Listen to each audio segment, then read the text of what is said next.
So I get asked a lot of questions when I go out and speak about prevention. And one that has just stuck with me is this brave young mom at the end raised her hand and she said, "How do I keep from passing my own shame onto my kids?" And I thought that was brilliant. Number one, that she was aware that we can do that. And we will do that. All of us have experienced shame in our lives, and there will be a time when we'll pass something along to our kids. But the power is knowing that we can, and that we will, and what to do about it. So I want to share a story with you that happened to my girlfriend. I have permission to share it, but I'm going to change a little bit of it just for comfort's sake. But this happens to all of us in one way or another. But one day she had invited a friend over of her daughter's to play because she had just gotten home from vacation. You guys know what that's like. You know, you get home, the laundry is like yay high, and all you can think is like you've got to somehow get to the bottom of it. So she invited this friend over to play with her daughter, and they were playing, and you know, she had just gotten one of the last loads done, and she's heading up the stairs to put it away, and she's feeling really great about her day. You know, that's success for a mom.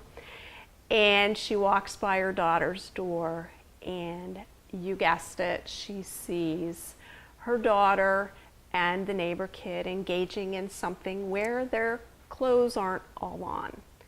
And of course, she panicked.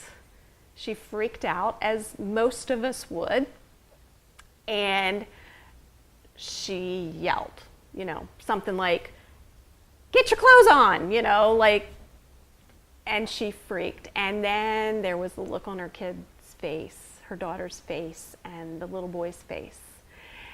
And she realized that she had reacted without having all the information. And she went into her bedroom after she made, we'll call him Jason, go home.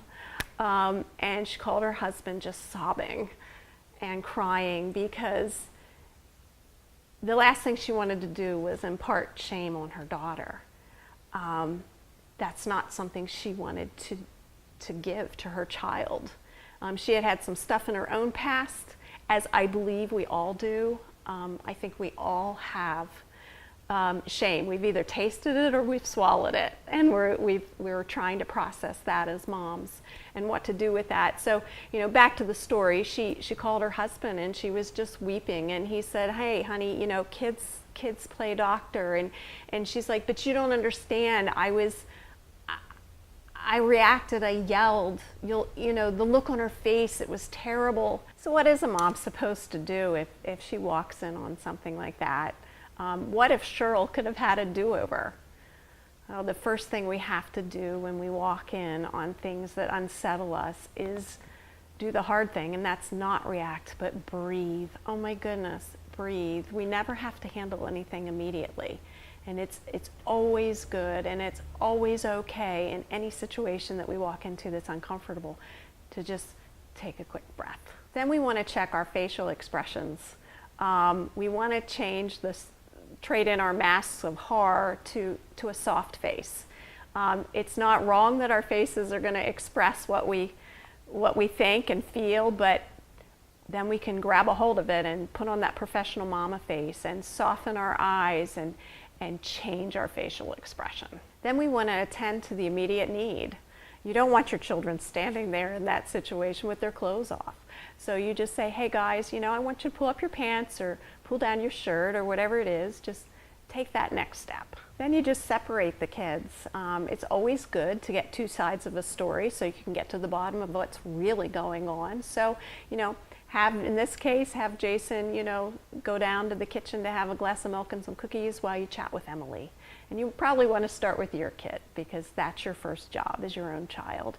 And just say, "Hey Emily, tell me, you know, what were you playing? What were you guys doing?"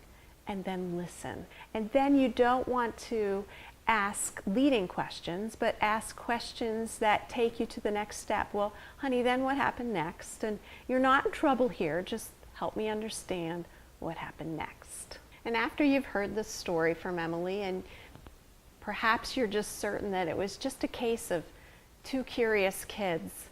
Celebrate that, because curious kids are smart kids, and you've got a smart kid who is just trying to solve the great mystery of men and women and what makes them different. And then you can just gently tell Emily, hey honey, but we just want to remember we want to keep our private parts private, and I want you to know you can talk to me about anything, and you can ask me about the differences between men and women. I'm here to talk to you about that. That's perfectly fine. You want to make it normal and natural for your kids.